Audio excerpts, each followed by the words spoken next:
एक और परमेश्वर ने नूह की और जितने बनेले पशु और घरेलू पशु उसके संग जहाज में थे उन सबों की सुधि ली, और परमेश्वर ने पृथ्वी पर पवन बहाई और जल घटने लगा। 2 और गहरे समुद्र के सोते और आकाश के झरोखे बंद हो गए, और उससे जो वर्षा होती थी सो भी थम गई। 3 और 150 दिन के पश्चात जल पृथ्वी पर से लगातार घटने लगा।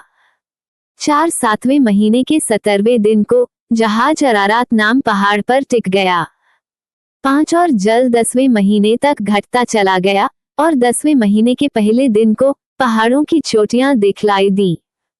6 फिर ऐसा हुआ कि 40 दिन के पश्चात नूह ने अपने बनाए हुए जहाज की खिड़की को खोलकर एक कौवा उड़ा दिया।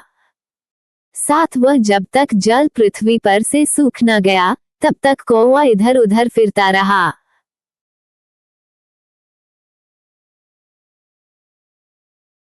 8 फिर उसने अपने पास से एक कबूतरी को उड़ा दिया कि देखे कि जल भूमि से घट गया कि नहीं।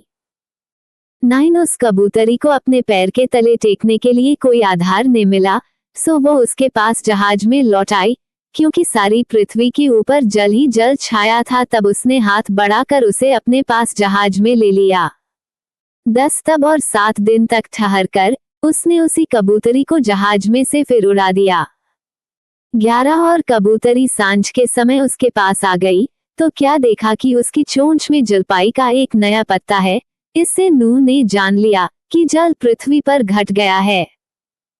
12 फिर उसने 7 दिन और ठहर कर उसी कबूतरी को उड़ा दिया, और वह उसके पास फिर कभी लौट कर न आई।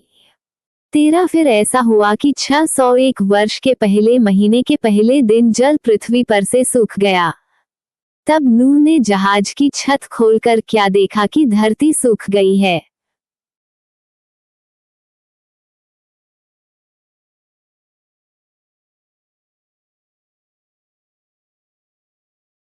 चौदह और दूसरे महीने के 27वें दिन को पृथ्वी पूरी रीति से सूख गई। 15 तब परमेश्वर ने नूह से कहा, 16 तू अपने पुत्रों, पत्नी और बहुओं समेत जहाज में से निकल आ। 17 क्या पक्षी, क्या पशु, क्या सब भांति के रेंगने वाले जंतु जो पृथ्वी पर रेंगते हैं, जितने शरीरधारी जीव जंतु तेरे संग हैं, उस सब को अपने साथ निकाल ले आ, कि पृथ्वी पर उनसे बहुत बच्चे उत्पन्न हो, और वे फूले फलें और पृथ्वी पर फैल जाएं।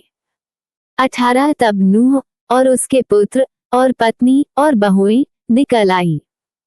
19 और सब चौपाए रेंगने वाले जंतु और पक्षी और जितने जीव जंतु पृथ्वी पर चलते फिरते हैं, सो सब जाति जाति करके जहाज में से निकल आए।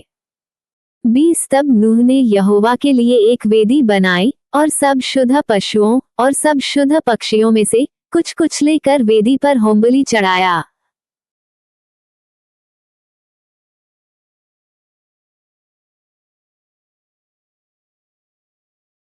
21 इस पर यहोवा ने सुखदायक सुगंध पाकर सोचा कि मनुष्य के कारण मैं फिर कभी भूमि को शाप न दूंगा।